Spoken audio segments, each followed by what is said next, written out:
क्या इंडिया में वोट देना एक फंडामेंटल डेमोक्रेटिक राइट है या फिर एक एडमिनिस्ट्रेटिव प्रिविलेज जो कभी भी इलेक्टोरल रोल से डिलीट किया जा सकता है? ये सवाल आज इंडिया की पॉलिटिक्स और कॉन्स्टिट्यूशनल लॉ के सेंटर में आ गया है। जब ममता बनर्जी ने कोलकाता में धरना शुरू किया और सौगता रॉय, नदीमुल हक और साकिब गोखले ने पार्लियामेंट में वोटर डिसइंफ्रेंचाइजमेंट पर डिबेट की डिमांड की, तब इशू सिर्फ एक इलेक्टोरल लिस्ट का नहीं रहा। ये सीधा सवाल बन गया कि क्या इंडिया में वोटर्स को साइलेंटली सिस्टम से इरेज किया जा रहा है? Hello law lovers and justice seekers, welcome to law Chakra. हम आपके लिए लेकर आए हैं कुछ बहुत ही exclusive. Introducing law Chakra prime membership, जो आपको देगा exclusive access like never before. बनिए लॉ चक्रा की प्राइम मेंबर और अनलॉक कीजिए full potential of legal knowledge. अभी ज्वाइन कीजिए। ऑपोजिशन का एलिगेशन है कि स्पेशल इंटेंसिव रिवीजन यानी SIR एक रूटीन इलेक्टोरल एक्सरसाइज नहीं बल्कि एक पॉलिटिकल प्रोसेस बन चुका है, जिसमें लाखों वोटर्स को रोल से डिलीट किया जा रहा है। ऑफिशियल डाटा के अकॉर्डिंग सिर्फ वेस्ट बंगाल में ही नवंबर से फरवरी 2026 तक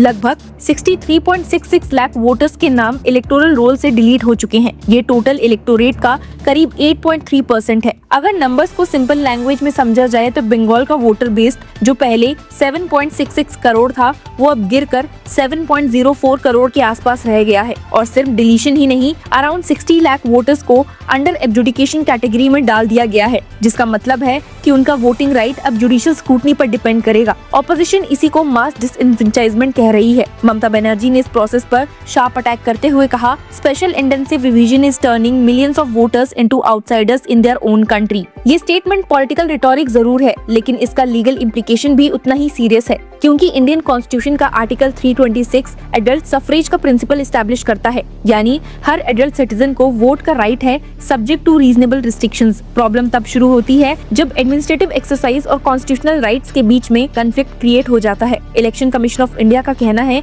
कि वोटर रोल्स को क्लीन और एक्यूरेट रखना उनका कॉन्स्टिट्यूशनल ड्यूटी है, लेकिन ऑपोजिशन का कहना है कि वेरिफिकेशन के नाम पर लेजिटिमेट वोटर्स को ही सस्पेक्ट बनाया जा रहा है। इसी कंट्रोवर्सी के बीच मैटर अब जुडिशरी के पास पहुंच गया है। सुप्रीम कोर्ट ऑफ इंडिया अब इस इशू पर डिटेल्ड हियरिंग करने वाला है। Bench headed by chief justice of India Suryakant ने मैटर को 10 मार्च के लिए लिस्ट किया है, जहां कोर्ट स्पेशल इंटेंसिव रिवीजन और मास डिलीशंस की लीगैलिटी पर आर्गुमेंट सुनेगा। कोर्ट ने पहले ही ऑब्जर्व किया है कि सिचुएशन एक्स्ट्रा ऑर्डिनरी हो चुकी है और इलेक्टोरल रिवीजन प्रोसेस में सीरियस इंस्टीट्यूशनल कॉन्फ्लिक्ट एग्जिस्ट करता है। बेंच ने रिमार्क किया था, there is an unfortunate blame game of allegations and counter allegations which shows trust deficit between the state government and the election commission. ये observation simple judicial remark नहीं है। जब supreme court trust deficit जैसा phrase use करता है, इसका मतलब होता है कि दो कॉन्स्टिट्यूशनल अथॉरिटीज यानी कि स्टेट गवर्नमेंट और इलेक्शन कमीशन एक दूसरे पर कॉन्फिडेंस लूज कर चुके हैं। इसी रीजन से कोर्ट को एक अनयूजुअल स्टेप लेना पड़ा। कोर्ट ने ऑर्डर दिया कि इलेक्टोरल रोल रिवीजन प्रोसेस में जुडिशियल ऑफिसर्स को डिप्लॉय किया जाएगा, including serving and retired district जजेस, जो वोटर्स के क्लेम्स और ऑब्जेक्शंस डिसाइड करेंगे। बेंच ने क्लियरली कहा था, we are left with hardly any other option. ये लाइन जुडिशियल लैंग्वेज में एक रेयर एडमिशन है कि कॉन्स्टिट्यूशनल इंस्टीट्यूशंस के बीच कंफ्लिक्ट इतना बढ़ गया था कि कोर्ट को एक्स्ट्राऑर्डिनरी मैकेनिज्म अडॉप्ट करना पड़ा। इस हियरिंग में पिटिशनर्स की तरफ से आर्गुमेंट लीड कर रही कई एडवोकेट्स में से एक हैं सीनियर एडवोकेट मेनका गुरुस्वामी, जो पहले भी मल्टीपल कॉन्स्टिट्यूशनल केसेस में सुप्रीम कोर्ट के सामने अपीयर कर चुकी हैं। मंडे को उन्होंने बेंच को एड्रेस करते हुए कहा है, several electors have allegedly been removed from the rolls and their documents were not taken on record despite them having voted earlier। हालांकि इसके जवाब में chief justice of India Suryakant ने ऑब्जर्व किया कि कोर्ट अपीलेंट फोरम की तरह फंक्शन नहीं कर सकता over decisions taken by judicial officers in such matters. लेकिन एडवोकेट गुरुस्वामी ने सेक्शंस 23 एंड 24 को पॉइंट आउट किया, जो अपीलेंट रेमेडी के लिए प्रोवाइड करते हैं, और सजेस्ट किया कि मैटर रिलेटेड इश्यूज के साथ टैग किया जाए, जिसके बाद CJI responded briefly, the court would consider it and said, okay, we will come tomorrow। दर्शकों, इसी तरह कोर्ट में बाकी एडवोकेट्स का भी सेंट्रल आर्गुमेंट काफी डायरेक्ट था। Disenfranchisement on this scale strikes at the heart of the constitutional promise of universal adult franchise। उन्होंने आर्ग्यू किया है कि वोटर लिस्ट रिवीजन एक एडमिनिस्ट्रेटिव एक्सरसाइज हो सकती है, लेकिन अगर उसका इफेक्ट लाखों सिटीजंस को वोट से एक्सक्लूड करना हो तो फिर जुडिशरी का इंटरवेंशन इनएविटेबल हो जाता है। उनका एक और की सबमिशन ये था कि electoral roll deletion process due process standards follow नहीं कर रहा। उनके according the right to vote may be statutory in origin but its exercise is central to the democratic structure of the constitution. ये argument Indian constitutional jurisprudence के एक established principle पर based है कि although vote technically fundamental right नहीं है, लेकिन democracy की बेसिक स्ट्रक्चर का इंटीग्रल पार्ट है। उन्होंने कोर्ट को वार्न भी किया कि अगर इलेक्टोरल रोल्स में लार्ज स्केल डिलीशंस बिना ट्रांसपेरेंट सेफगार्ड्स के अलाउ हो गए तो इलेक्शंस की लेजिटिमेसी पर भी क्वेश्चन रेज हो सकते हैं। ऑपोजिशन का पॉलिटिकल आर्गुमेंट भी इसी लाइन पर है।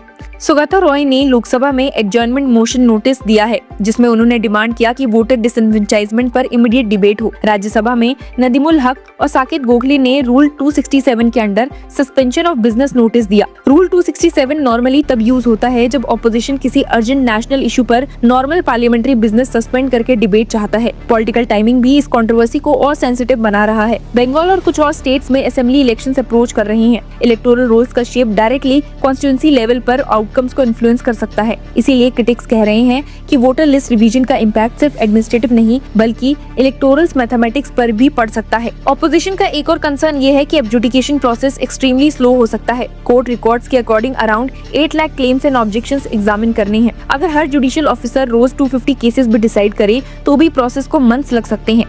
इस इशू का एक डीपर कॉन्स्टिट्यूशनल डायमेंशन भी है। राइट टू वोट का नेचर। इंडिया में technically right to vote fundamental right नहीं बल्कि स्टैट्यूटरी राइट माना जाता है, जो रिप्रेजेंटेशन ऑफ पीपल एक्ट से आता है। लेकिन सुप्रीम कोर्ट ने मल्टीपल जजमेंट्स में ये क्लैरिफाई किया है कि वोट का राइट डेमोक्रेटिक स्ट्रक्चर का कोर एलिमेंट है।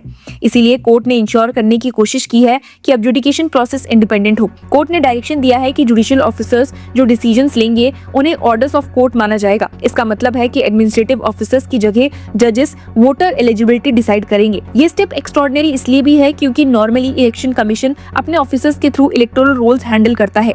लीगल एक्सपर्ट्स के अकॉर्डिंग ये सिचुएशन एक रेयर एग्जांपल है जहां जुडिशरी को इलेक्टोरल प्रोसेस में डायरेक्टली इंटरवीन करना पड़ा because of institutional conflict. Political dimension भी उतना ही शार्प है। क्रिटिक्स का कहना है कि अगर इलेक्टोरल रोल रिवीजन का स्केल इतना बड़ा हो और वो इलेक्शन के पहले हो तो नेचुरली सस्पिशन गवर्नमेंट पर ही आता है, स्पेशली जब सेंटर में नरेंद्र मोदी की गवर्नमेंट पावर में हो और ऑपोजिशन रूल स्टेट्स में वोटर लिस्ट कंट्रोवर्सीज इमर्ज हो। ऑपोजिशन पार्टीज का एलिगेशन है कि इलेक्टोरल प्रोसेस का इंस्टीट्यूशनल न्यूट्रलिटी कॉम्प्रोमाइज हो रहा है। गवर्नमेंट और इलेक्शन कमीशन दोनों इस एलिगेशन को रिजेक्ट करते हैं और इंसिस्ट करते हैं कि प्रोसेस प्योरली लीगल और प्रोसीजरल है।